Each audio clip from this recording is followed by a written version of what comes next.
ন্যাকামো করছেন, ন্যাকামো করছেন। মানুষ ধরে ফেলেছে। স্বাস্থ্য ব্যবস্থা একটা সিন্ডিকেট, শিক্ষা ব্যবস্থায় সিন্ডিকেট, খাদ্য সংস্থায় সিন্ডিকেট, সমস্ত একটা রাজ্যের সিন্ডিকেট পলিটিক্স চলছে। আর সেই সিন্ডিকেট পলিটিক্সকে রুখতে পারে মানুষ, শুধু আইন নয়।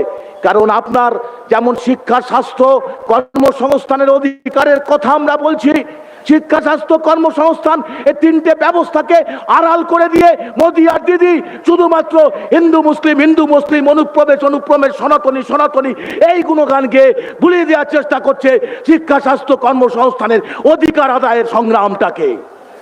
আজকের এই সভা থেকে শপথ নিতে হবে আপনাদের, যতই বাধা আসুক শিক্ষা, স্বাস্থ্য, কর্মসংস্থানের অধিকারকে আরো জোরদার করে বাড়ি ফিরে গিয়ে অঞ্চলে অঞ্চলে বুথে বুথে অবহেলার বিচারের দাবির সাথে সাথে স্বাস্থ্য সিন্ডিকেটকে ভেঙে ফেলার দাবিতে স্বাস্থ্য ব্যবস্থার আমূল সংস্কার যাতে সরকারিভাবে হয় তার দাবি নিয়ে আপনারা পথে ঘাটে আন্দোলনে অবিচল থাকবেন। কি থাকবেন তো?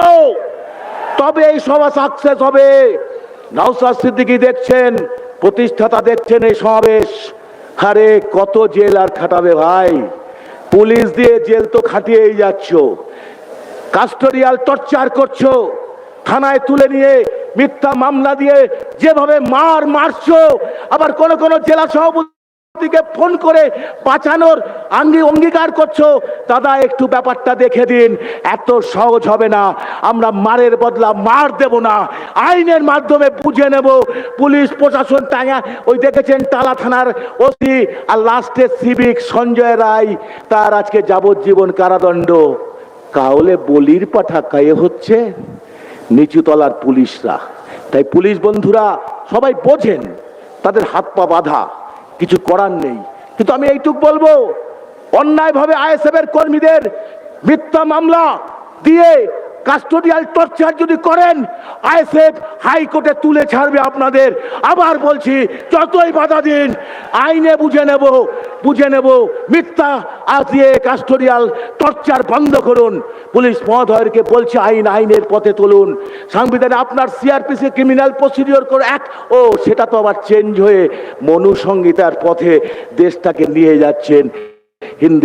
হিন্দুস্তান একটা মনু সংহিতা ব্রাহ্মণ্যবাদী ব্যবস্থা কায়েম করার দিকে এগোচ্ছেন। এটা চেঞ্জ হয়ে গেছে ন্যায় সংহিতা, আর সেটাকেই মদত দিচ্ছেন মমতা ব্যানার্জি। তাই জন্য আমি বেশি সময় নেব না, অনেকে বক্তা আছেন। শুধু আপনাদের কাছে একটা অনুরোধ করব, আইএসএফ আজকের এই সভা থেকে সমস্ত কর্মীদের কাছে আমার একটা বার্তা, রাত্রিবেলায় যদি পুলিশ যায় আপনার বাড়িতে, আপনি কখনো বেরোবেন না। কোন ধরনের মেমো না নিয়ে যদি আপনার বাড়িতে যায়, আপনারা বেরিয়ে তাৎক্ষণিক থানায় পিরিত করতে যাবেন না।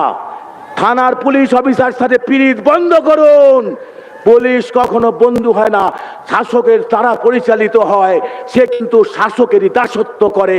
তার মধ্যে কিছু পুলিশ থাকে তারা চেষ্টা করে কিন্তু পারে না। তাই বলে আপনাদের কাছে বলবো, উইদাউট ওয়ারেন্ট কখনো দেখা করতে যাবেন না থানায়। যদি আপনার উপর থানায় কোনো রকমের যদি থানায় বলে তুমি ভাই আসো, না দেখা করবেন না, বলবে আপনি কেন ডাকছেন আগে চিঠি দিয়ে জানান, শিখে নিন। তারপরে থানায় ধরে মিথ্যা মামলা দিয়ে কেস দিয়ে আপনাকে পুট আপ করে দেবে যখন, তখন বলবেন ভাইজান তাপসদা একটু দেখুন, আমাদের কিছু করা থাকে না। আইনে বুঝে নিই আমরা ঠিকই, কিন্তু এই সারেন্ডারটা করবেন না। প্রশ্ন করতে জানুন, সংবিধানটাকে জানুন, আইনটাকে জানুন। কারণ এই মুহূর্তে আজকে পশ্চিমবঙ্গের মাটিতে এমন একটা শক্তির উদয় হয়েছে যেটা বিজেপি তৃণমূলের বিকল্প হিসাবে আইএসএফ একটা বিকল্প রাজনীতির সন্ধান দিচ্ছে পশ্চিমবঙ্গের মাটিতে।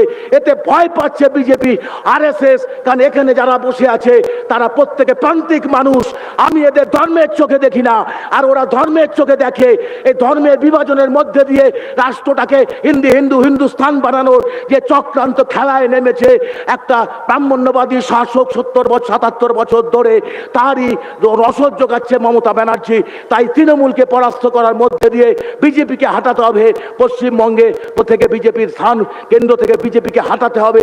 যদি বিজেপিকে আমরা হাঁটাতে না পারি আর তৃণমূলকে যদি পরাস্ত না করতে পারি, তাহলে অভয়ার মা কেঁদেই যাবে। আপনি ভোট দেবেন তৃণমূলকে, দিদিকে আর মোদিকে, আর অভয়া বিচার পাবে, কখনো বিচার পাবে না। ওই উত্তর দিনাজপুরে পুলিশদের গুলি চালিয়ে বেরিয়ে যাচ্ছে, ভাঙড়ে পুলিশকে মারছে তৃণমূলের লোকেরা। দেখছেন আপনারা ভাঙড়ে কারা মারছে, অত্যাচারী শাসককে মারছে এই পুলিশরা। আইএসএফ পুলিশদের গায়ে হাত তুলবে না। যদি পুলিশ কোনো অন্যায়কারী পুলিশ কোনো আচরণ করে তাহলে আইনের দ্বারস্থ হবে, হচ্ছি হব, আগামী দিনেও হব। ক্ষমতা থাকলে ঠেকিয়ে নেবেন, আইনের মাধ্যমে বুঝে নেব যদি অন্যায় করেন। অন্যায়ের বিরুদ্ধে আইএসএফ লড়ছে, অধিকার আদায়ের দাবিতে আইএসএফ লড়ছে। যতক্ষণ পর্যন্ত আমাদের অধিকার আদায় হবে না ততক্ষণ আমাদের লড়াই চলবে, চলছে, চলবে। অধিকার কে কাকে দেয়, অধিকার কে কাকে দেয় পৃথিবীর ইতিহাসে কবে কোন অধিকার বিনা সংগ্রামে শুধু চেয়ে পাওয়া যায়? কখনোই নয়, কোনোদিনও নয়। অধিকার কেড়ে নিতে হয়, অধিকার ছিনে নিতে হয়, অধিকার রক্তে কিনে নিতে হয়। অধিকার কে কাকে দেয়?